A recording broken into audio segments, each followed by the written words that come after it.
Hello class, welcome back बच्चों। तो प्यारे बच्चों, स्टार्ट करते हैं नया लेक्चर। बेटा आज की वीडियो में पास्ट ईयर क्वेश्चन शुरू कर रहे हैं हम। ठीक है जी। पास्ट ईयर क्वेश्चन में ना बेटा इस चैप्टर को ना 3 टॉपिक में डिवाइड किया है इस बुक में। तो हम कोशिश करते हैं कि आज 2 टॉपिक खत्म कर सकें। एक रह भी गया तो कोई दिक्कत नहीं, उसको कल देखेंगे। फिलहाल पढ़ना शुरू करते हैं। सबसे पहले फर्स्ट क्वेश्चन से पढ़ना चाहिए। Human capital is not traded in the market, however its services are traded. Reason है human capital is intangible in nature. देखो बात बड़ी सिंपल सी, मैं हमेशा यही बोलता हूं, अगर असर्शन पढ़ने के बाद रीजन ना क्यों या कैसे एक आंसर कर दे आपकी असर्शन का, तो आंसर हमेशा ऑप्शन नंबर ए होगा। अब एक बात सुनो, इसने कहा human capital is not traded in the market, however its services are traded. Human capital market में बेची नहीं जा सकती, लेकिन उसकी सर्विसेज बेची जा सकती है। अब मैं आपसे पूछूं क्यों? क्या ये स्टेटमेंट क्यों का आंसर कर दिया? क्यों? क्योंकि human capital intangible in nature होती है, इसलिए वो बेची नहीं जा सकती। तो क्यों का आंसर कर दिया ना इसने, बिल्कुल क्यों का आंसर कर दिया ना। अगर क्यों का आंसर मिल गया ना आपको, आंसर ए ही ऑप्शन हो सकता है, उसके अलावा कोई ऑप्शन हो नहीं सकता। ठीक है जी। या तो इस चीज का आंसर मिल जाना चाहिए या इस चीज का आंसर मिल जाना चाहिए। अगर आंसर मिल गया तो ऑप्शन ए ही है, अदरवाइज ऑप्शन बी है, अगर दोनों स्टेटमेंट ठीक है तो। और अगर एक गलत है, या तो असर्शन गलत है ऑप्शन डी, या रीजन गलत है ऑप्शन सी, वो सबसे आसान पोर्शन होता है बेटा। ठीक है जी, चलो आगे बढ़ जाते हैं। बेटा सेकंड क्वेश्चन की तरफ बढ़ते हैं। Benefit of physical capital accrue only to the private entities where human capital provide private as well as social benefit. बेटा ये बात ना कल जब मैं वो टेबल पढ़वा रहा था ना, तब भी आई थी। पढ़ी थी आपने? कल टेबल पढ़वाई थी ना फिजिकल कैपिटल और ह्यूमन कैपिटल, परसों जब डिफरेंस पढ़वा रहा था। अगर इसमें एक सेकंड पोज करना, चलो दिखा देता हूं लास्ट पैराग्राफ। ये देखो, यहां से पढ़ना। Nature of benefits flowing from human capital are different from that of physical capital. Human capital benefits not only the owner but also the society in general. ये आई थी बात। ठीक है जी। तो सोशल बेनिफिट भी होते हैं। आगे बढ़ जाते हैं जी नेक्स्ट वन की तरफ। थर्ड वन पढ़ना, पढ़ना बेटा थर्ड वन फटाफट से। दोनों ऑप्शन पढ़ लिए बेटा। शुरू की तीनों प्रॉब्लम है ना ह्यूमन कैपिटल फॉर्मेशन से रिलेटेड, हमने पढ़ी हुई है ना, नोट्स में 5 लिखी हुई है, 3 हेडिंग सेम है। चेंज इन सोशल आउटलुक ऐसी कोई प्रॉब्लम नहीं है। आगे पढ़ो जी, क्वेश्चन नंबर 4 आप पढ़ रहे हो, सॉल्यूशन मिल जाएगा आपको, फटाफट से पढ़ के बताओ।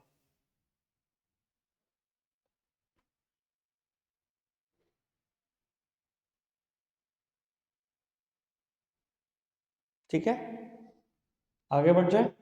नेक्स्ट वन की तरफ बढ़ो। Identify the incorrect statement in context of human capital.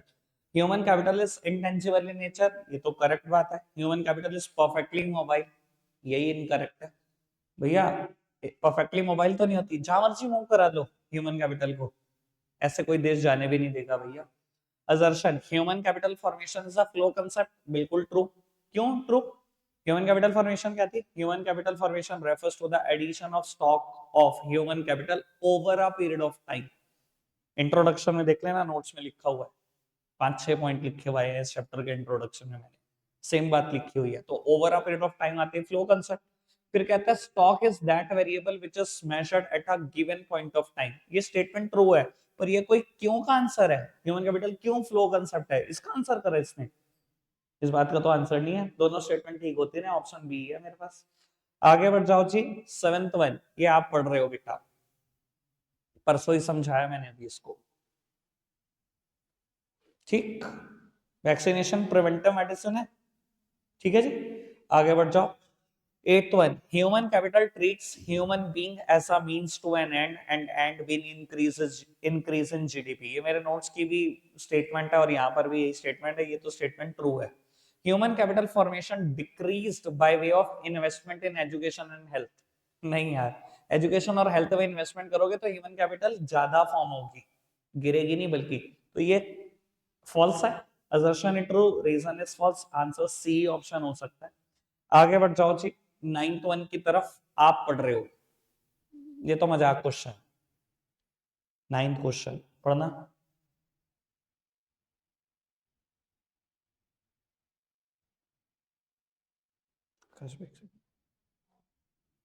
Done, 9th question. ठीक है ना। ऑन द जॉब ट्रेनिंग से जेंडर इक्विटी का क्या मतलब है? आगे बढ़ो। 10th question.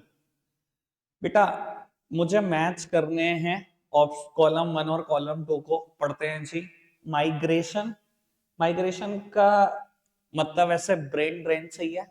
ठीक है जी, ब्रेन वॉश कर दिया जी और आप चल दिए डेवलप्ड कंट्रीज की तरफ। उसके बाद low level of academic standard, mismatch between required skill and academic standard, यही है। उसके बाद population high grow rate, reduce in per capita economic growth. ठीक है ना, जितनी पॉपुलेशन बढ़ती जाएगी पर हेड अवेलेबिलिटी ऑफ रिसोर्सेज उतनी ही कम होती चली जाएगी बेटा। Lack of proper man power planning, imbalance between demand and supply of human resources. हो गया मैथ्स, कुछ नहीं है।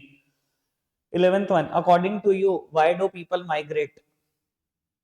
क्यों माइग्रेट करते हैं आप बता दो। In search of better job, ठीक है ना, बेटर एम्प्लॉयमेंट अपॉर्चुनिटी। ठीक है जी, इसलिए तो लोग माइग्रेट करते हैं। उसके बाद name the 2 categories of health expenditure, पढ़े हैं हमने, प्रिवेंटिव, क्यूरेटिव एंड सोशल। ठीक है, कल परसों ही पढ़े थे बेटा। What is meant by human capital? Notes का क्वेश्चन है, डायरेक्ट लिख देना। What is the meaning of physical capital? Produced means of production. 4 ही लाइनें लिखना, ये कुछ नहीं लिखना। Name the 2 ways of on the job training. अब बेटा ऑन द जॉब ट्रेनिंग के 2 तरीके। ठीक है जी, अब ये मत कह देना भैया ये तो ऑफ द जॉब होती है, ऐसा कुछ नहीं लिखना आपको भैया। ये स्टाफिंग में ना चले जाना, बिजनेस स्टडीज में ना पहचाना। ठीक है जी, मैं अभी किसी और जगह आपको पढ़वा दूंगा, यही दोनों बातें लिखनी है कि इंटरनल ट्रेनिंग ऑर्गेनाइजेशन के अंदर भी करा सकते हैं आपकी ट्रेनिंग, ऑर्गेनाइजेशन के बाहर भी दूसरी ऑर्गेनाइजेशन में भी करा सकते हैं। ये मत कह देना वो तो ऑफ द जॉब होती है। ठीक है जी, इकोनॉमिक्स के हिसाब से ये भी ऑन द जॉब ही है, टेंशन छोड़ दो इस चीज की। ठीक है, आगे बढ़ जाओ। ये पढ़ दो जी, बस सिर्फ क्वेश्चन पढ़ दो।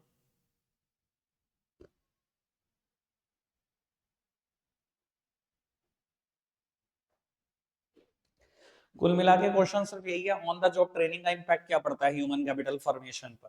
अब जितना टेक्निकल लिख सकते हो उतना टेक्निकल लिख देना। ऐसा बता देता हूँ, कम से come on the job training के ऊपर 7-8 क्वेश्चन तो आए होंगे, मतलब सिर्फ एक है हर क्वेश्चन का। ऑन द जॉब ट्रेनिंग का इंपैक्ट ह्यूमन कैपिटल फॉर्मेशन पे क्या है?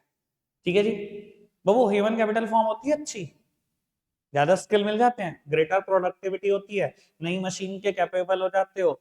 ठीक है जी, नई मशीन चलाने के कैपेबल हो जाते हो, यही सब बातें होंगी हर जगह पर, बट लिखना थोड़ा सा टेक्निकल, एक बार पढ़ दो लेकिन।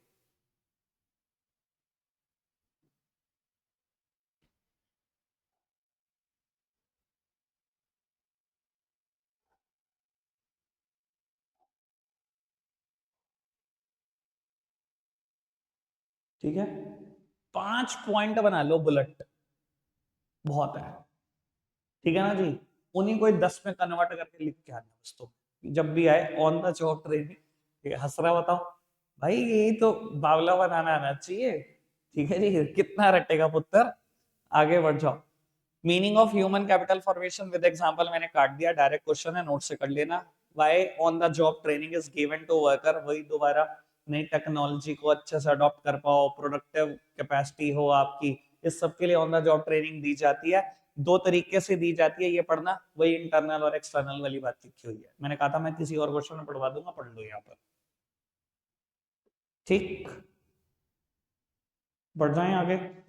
Next one, factor contributing to human capital formation. बेटा expenditure on education, health, on the job training, migration. मैंने एक्सपेंडिचर ऑन इंफॉर्मेशन नहीं कराया था, इसकी जगह दूसरा कराया हुआ है, लेकिन इससे रिलेटेड क्वेश्चन आया हुआ तो मैं पढ़वाऊंगा जरूर आपको। ठीक है ना, एनसीईआरटी में यही है, मैं पढ़वाऊंगा जरूर, अभी टेंशन नहीं लेनी बेटा। ठीक है जी, ये देखो अभी पढ़वाऊंगा। नेक्स्ट पेज पे क्वेश्चन नंबर 3 है, ये है एक्वायरिंग इंफॉर्मेशन पे लोग खर्चा क्यों करते हैं, उससे कैसे ह्यूमन कैपिटल फॉर्म हो जाती है अगर आप इंफॉर्मेशन के ऊपर खर्चा करते हो, तो बताऊंगा जरूर। अभी नेक्स्ट क्वेश्चन आने दो।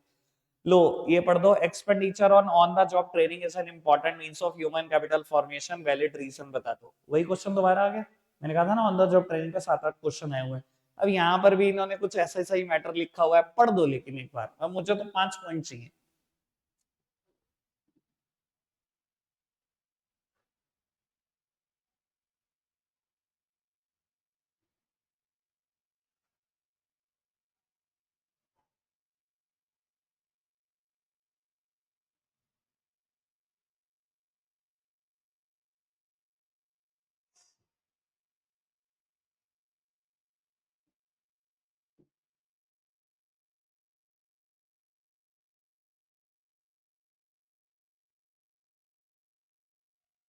ठीक। यार लिखने का तरीका इन्होंने बिल्कुल बदल दिया, अगर आपने देखा हो तो।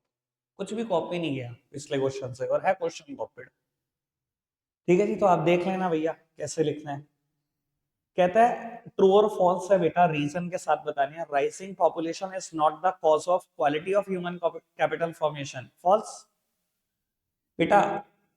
Rising population quality of human capital formation के रास्ते में एक बहुत बड़ा रोड़ा है, मानते हो ना। अगर पॉपुलेशन बढ़ती जाएगी ना, तो भैया सरकार इतनी हेल्थ फैसिलिटी अवेलेबल करा सकती, ना इतनी एजुकेशन अवेलेबल करा सकती, ना इतनी वोकेशनल ट्रेनिंग प्रोग्राम ऑर्गेनाइज कर सकती। ठीक है जी, मानते हो ना। वो सब रीजन में चिपका देना, आगे बढ़ो। Higher productivity and production are the outcome of investment in human resources. ये बात बिल्कुल ट्रू है। ठीक है जी, जितना इन्वेस्टमेंट करोगे ह्यूमन रिसोर्सेज के ऊपर, ह्यूमन रिसोर्सेज उतने ह्यूमन कैपिटल में कन्वर्ट हो जाएंगे। ह्यूमन रिसोर्सेज क्या होते हैं? when a person attain a particular age and he is able to work, willing to work, तो वो ह्यूमन रिसोर्सेज होता है। जब उसके हम एजुकेशन और हेल्थ पे पैसा खर्चते हैं तो वो ह्यूमन कैपिटल बनता है, तब जाकर उसकी प्रोडक्टिविटी इंप्रूव करती है और प्रोडक्शन में भी ज्यादा कंट्रीब्यूट करता है। जब स्किल बढ़ेगा तभी तो प्रोडक्टिविटी बढ़ेगी। ठीक है ना जी, तो आंसर ट्रू है। Next one, discuss briefly how health and expenditure on information are a source of human capital formation. Expenditure on health तो कॉपी मार लेना नोट से। रही बात एक्सपेंडिचर ऑन इंफॉर्मेशन, कैसे सोर्स है ह्यूमन कैपिटल फॉर्मेशन का, मैंने पिछले अभी जब क्वेश्चन आया था तो लिख दिया था question number 3 on next page. यही है वो क्वेश्चन नंबर 3 नेक्स्ट पेज पे। लो जी, पढ़ना जी, इंफॉर्मेशन कैसे ह्यूमन कैपिटल फॉर्म करती है, ये 1 मिनट पढ़ देना, फिर मैं एग्जांपल देता हूं प्रैक्टिकल।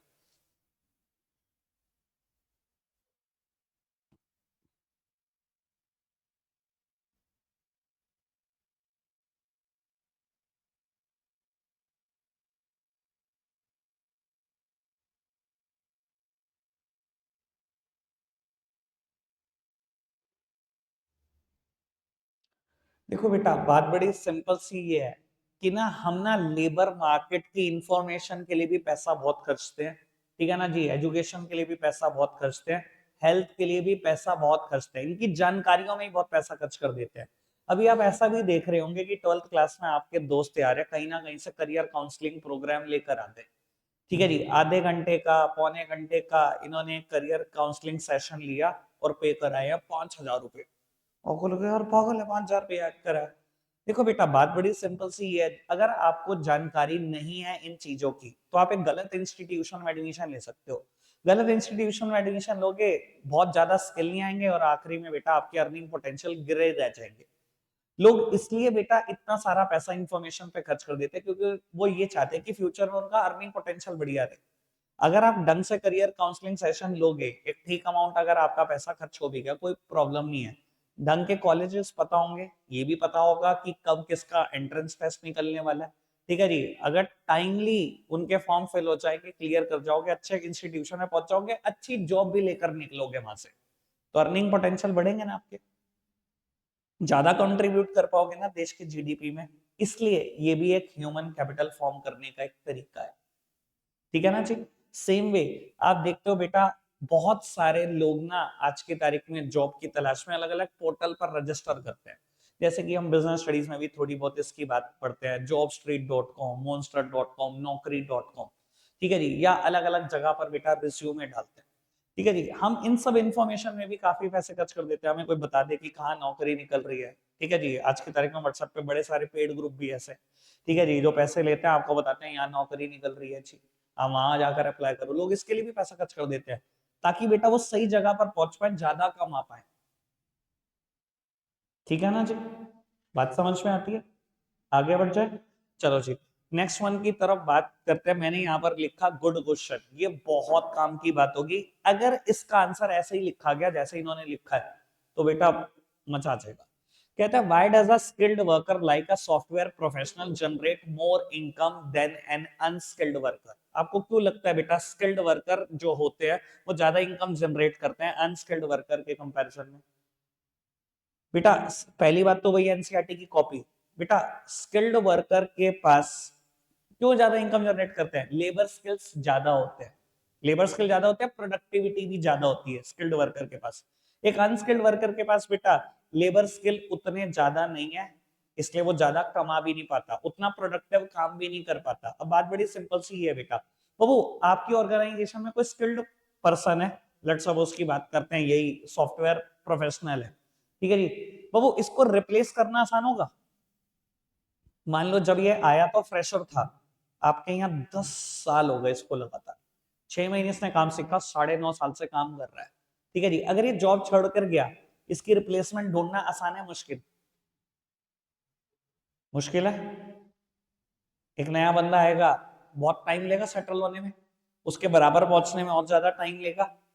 वो जितनी पेस पे काम कर रहा होगा, जितनी स्पीड पे काम कर रहा होगा आज की तारीख में, वहां नए बंदे को पहुंचने में बहुत टाइम लगेगा ना, इसलिए हम उसको ज्यादा देने को तैयार रहते हैं, तो ज्यादा पैसे ले ले तो रुक जा, ठीक है जी। एक अनस्किल्ड प्रोफेशनल को रिप्लेस करना आसान है कि नहीं? अनस्किल्ड एक रिक्शा पुलर है, उसको रिप्लेस करना आसान है?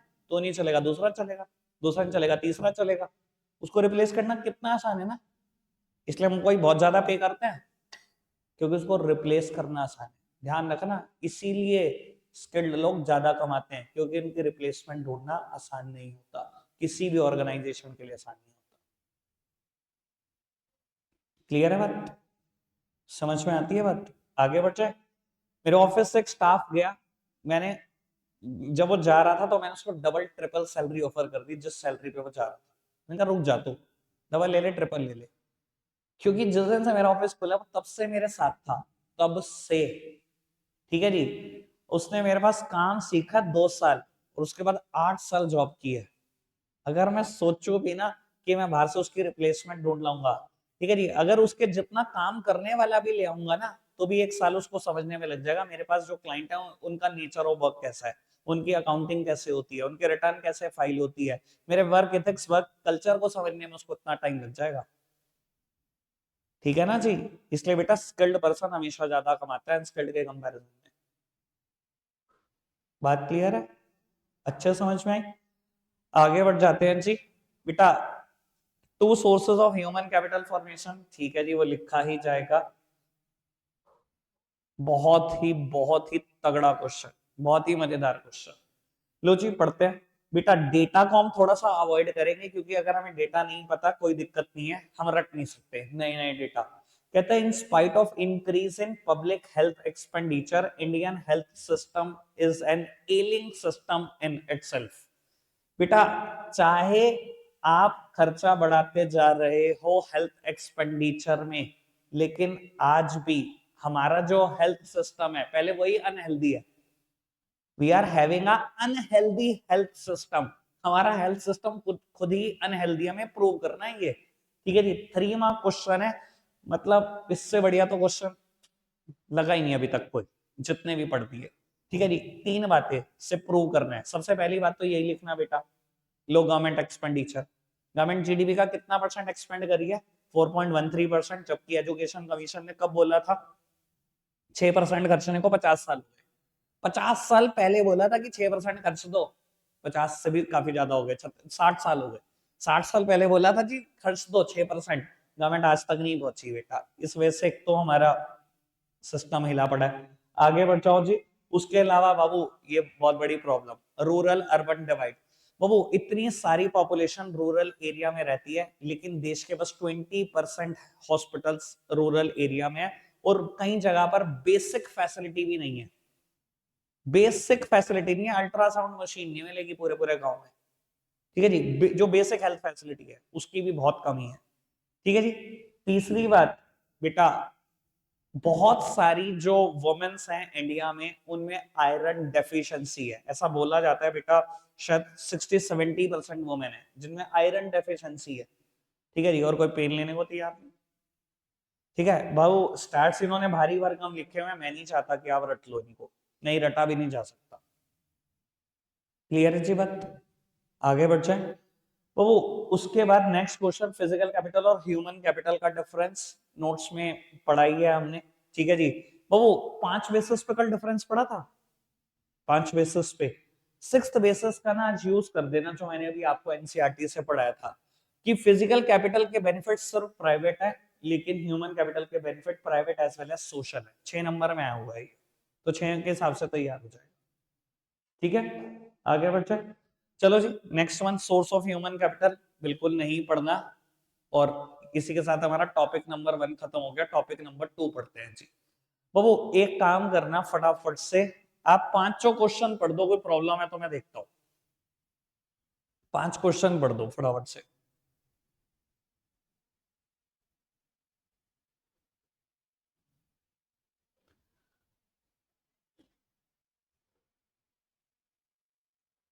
कोई प्रॉब्लम? फिफ्थ क्वेश्चन इंपॉर्टेंट है, मैंने पहले ही लिखा है। Why is it difficult to establish a cause and effect relationship between rate of growth in human capital formation and economic growth rate? कारण सिर्फ एक ही है बेटा, क्यों हम cause and effect relation establish नहीं कर पाते ह्यूमन कैपिटल फॉर्मेशन और इकोनॉमिक ग्रोथ में? क्योंकि मेजरमेंट इशू है। कैसे मेजर करें कि ह्यूमन कैपिटल फॉर्मेशन होती है तभी इकोनॉमिक ग्रोथ बढ़ती है? वो मेजरमेंट इशू है, जिसकी वजह से हम कभी नहीं बता पाते कि सच में ह्यूमन कैपिटल फॉर्मेशन की वजह से इकोनॉमिक ग्रोथ हो रही है। ठीक है जी, आगे बढ़ जाए। 3 मार्कर, पहला ही क्वेश्चन काफी बढ़िया। ये क्वेश्चन अगर पेपर में आ जाए मुझे बिल्कुल सरप्राइज नहीं होगा, आज तक नहीं आया और आज आ सकता है ये। Discuss why human resources is considered to be the main economic factor. आपको क्यों लगता है ह्यूमन रिसोर्सेज ही क्यों इकोनॉमिक फैक्टर है? एक बात बड़ी सिंपल सी है, कितने फैक्टर ऑफ प्रोडक्शन है? 4। लैंड, लेबर, कैपिटल और एंटरप्रेन्योर। कुछ लोग इसको ऑर्गेनाइजेशन भी लिखते हैं। अगर सोल प्रोप्राइटरशिप ना हो तो एंटरप्रेन्योर थोड़ी लिखोगे, फिर पार्टनरशिप फॉर्म लिखोगे या कंपनी मतलब ऑर्गेनाइजेशन लिखोगे। बेटा कहता है चारों में से एक ही है जो एक्टिव एलिमेंट है, वो लेबर है। लैंड, लेबर, कैपिटल और एंटरप्रेन्योर, एक ही तो जिंदा इंसान है। अगर सोल राइटरशिप फॉर्म ना हो तो सिर्फ लेबर यानी कि ह्यूमन रिसोर्सेस। अगर इस एक्टिव पार्ट को निकाल दोगे ना, बाकी सब भी हो, प्रोडक्शन नहीं हो सकता। सारी चीजें वहीं की वहीं रुक जाएंगी, मशीन वहीं की वहीं रुक जाएगी। चलाने के लिए तो ह्यूमन रिसोर्सेज चाहिए, लेबर ही चाहिए। इसलिए बोला गया कि ह्यूमन रिसोर्सेस जो है वो मेन इकोनॉमिक फैक्टर है प्रोडक्शन के लिए। एक मिनट, आंसर पढ़ना है इनका।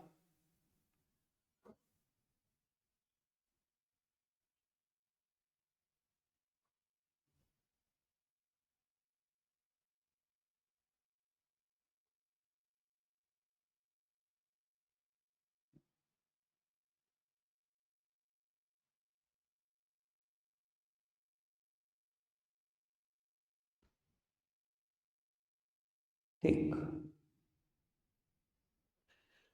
ठीक है पुत्र जी, बढ़ जाए आगे। Next one, do you think India is going to be the knowledge based economy in near future? ये सिंपल क्वेश्चन है, पढ़ना।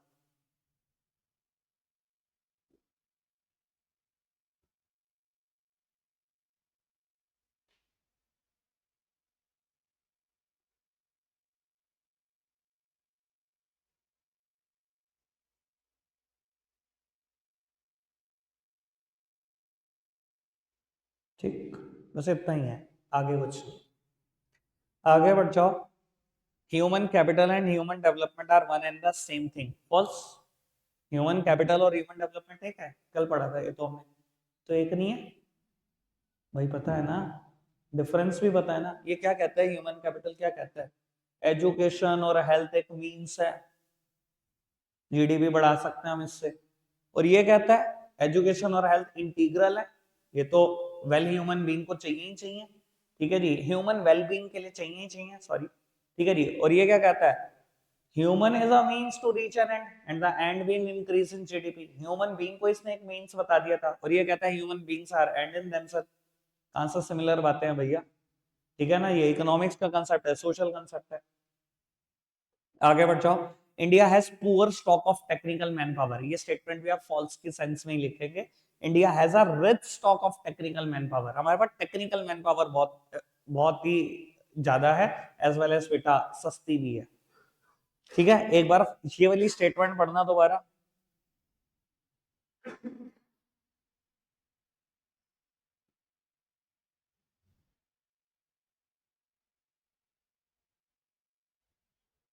ठीक बाबू, 3-4 क्वेश्चन अब लगातार इस पर आने वाले हैं, ह्यूमन कैपिटल ह्यूमन डेवलपमेंट पे लगातार। एक मिनट देखते जाना। Human development is broader concept than human capital. Human development is broader concept than human capital. ठीक है जी, नोट्स वाली बात ही लिखनी है। वैसे मैं बता देता हूँ, अगर नोट्स वाली ना लिखनी हो तो क्या लिखनी है, थोड़ी सी ऐड करनी हो तो। ठीक है जी, explain how investment in education stimulates economic growth. आपको क्यों लगता है भैया एजुकेशन में इन्वेस्ट करने से इकोनॉमिक ग्रोथ होती है? इन्होंने बहुत सारे कारण बताए, मैंने कहा जी पढ़ लेना, और अगर नहीं भी पढ़ोगे तो खुद लिख सकते हो एजुकेशन की वजह से क्यों इकोनॉमिक ग्रोथ होती है। ठीक है जी, अब पढ़ने की इच्छा तो पढ़ दो, चलो मैं एक आध मिनट रुक जाता हूँ, फटाफट से पढ़ना लेकिन।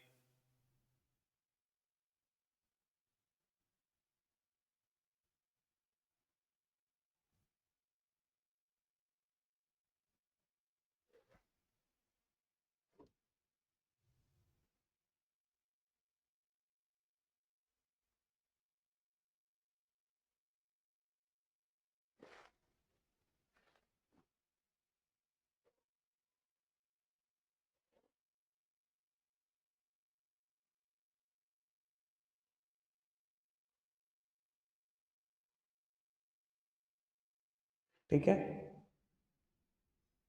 आगे बढ़ जाए। ओ अभी ये क्वेश्चन मैं पढ़वा नहीं रहा, एक मिनट रुक जाओ पहले। हाँ, ये क्वेश्चन पढ़वा दो। डिफरेंस क्या है ह्यूमन कैपिटल और ह्यूमन डेवलपमेंट में? दो डिफरेंस तो मैंने अभी बोले तुरंत आपको, एक नैरो कंसेप्ट है, एक ब्रॉड कंसेप्ट है। तीसरा डिफरेंस एक बार पढ़ जरूर दो, human capital narrow concept, human development broad concept. ये दोनों बातें नोट्स में, ये वाली दोनों, और मैंने अभी भी बोली। एक मिनट पढ़ना फटाफट से। ये तो कहता है हेल्थ और एजुकेशन एक मीन्स है जीडीपी बढ़ाने का, और ये क्या कहता है, ये इंटीग्रल पार्ट है। ठीक है ना जी, क्लियर है बात? ये पढ़ना, human beings is a means to reach an end, और ये कहता है human beings are end in themselves. ठीक है जी, आखिरी बात वेलफेयर पढ़ना।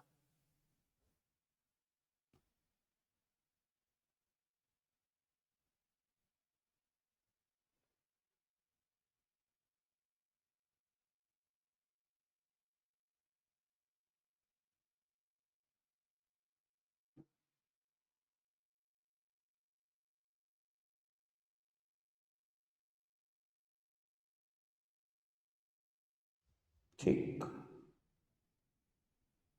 ठीक है ना जी, समझ में आई पूरी बात? पक्का से? ये कहता है एजुकेशन और हेल्थ में इन्वेस्ट करने का कोई फायदा ही नहीं है अगर उससे आउटपुट नहीं बढ़ रहा तो।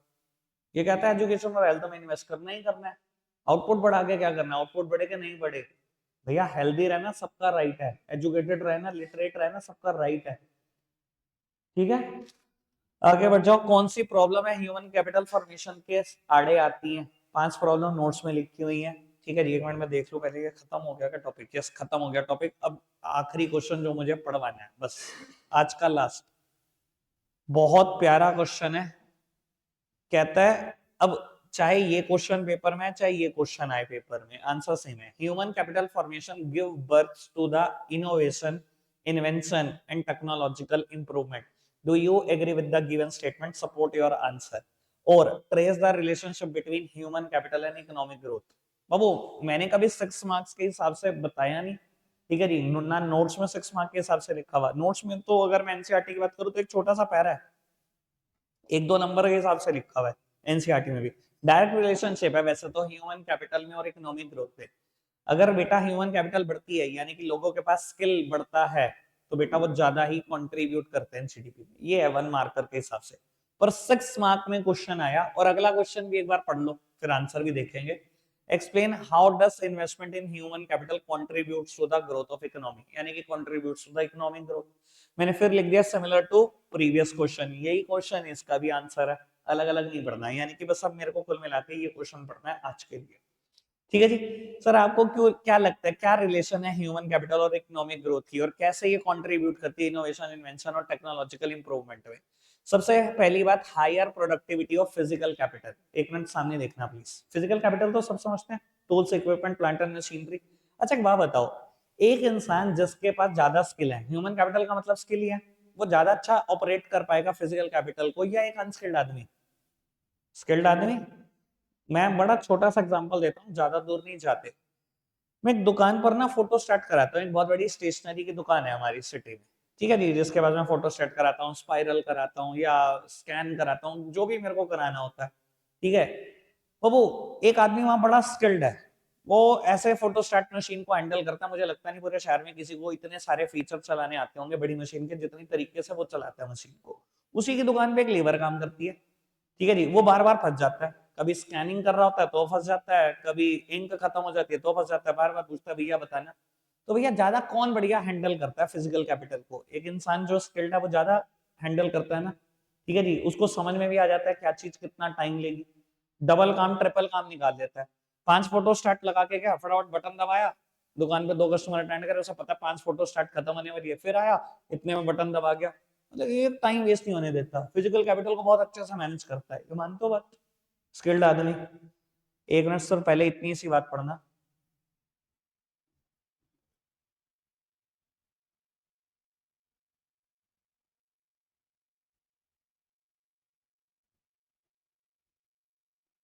ठीक है, ठीक है। इकोनॉमिक ग्रोथ होगी।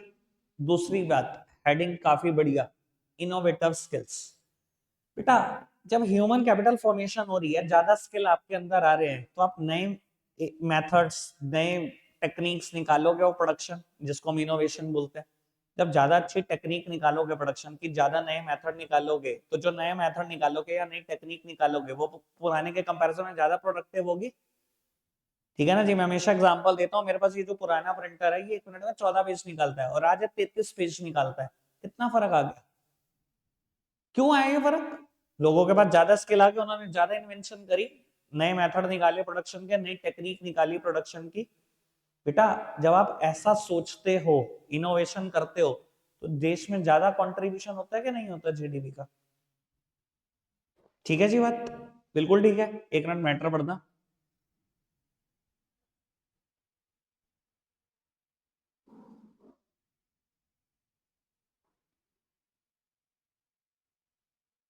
ठीक है, तीसरी हेडिंग पढ़ना, higher rate of participation and equality. अगर ज्यादा स्किल होंगे इसका मतलब ज्यादा जॉब है। पहले आप अनस्किल्ड थे, ठीक है जी, मैं रिलेशन बता रहा हूँ ह्यूमन कैपिटल और इकोनॉमिक ग्रोथ की। अनस्किल्ड थे, नौकरी भी नहीं थी, काम भी नहीं था। स्किल ले लिया आपने, ठीक है जी, स्किल लेते ही काम मिल गया, काम मिल गया, सैलरी मिलनी शुरू हो गई। सर पार्टिसिपेशन रेट में काउंट किए जाओगे कि नहीं? याद है पार्टिसिपेशन रेट? पार्टिसिपेशन रेट याद है, कभी मुझसे पढ़ा हुआ है? क्या होता है participation rate? Workforce upon total population. Workforce क्या होती है? जिन लोगों के पास एक्चुअली में काम है। अगर आपके पास अब स्किल है, नौकरी मिल गई, पार्टिसिपेशन रेट पे काउंट हो गए। दूसरी बात, ये जो गैप है रिच और पुअर के बीच की खाई, ये भी तो कम होगी। अब आपके पास स्किल है, नौकरी मिल गई, पैसे मिलने शुरू हो गए, कुछ तो खाई कम होगी ना, ये कुछ तो गैप कम होगा। 3 पॉइंट सही एक्सप्लेनेशन लिखना, चौथा पॉइंट मुझे इनका जस्टिफाइड नहीं लगता, ठीक नहीं लिखा हुआ। अब ये तीसरा पॉइंट पढ़ दो बस फटाफट से। रखा हम आज के लिए इतना ही रहा, बाय।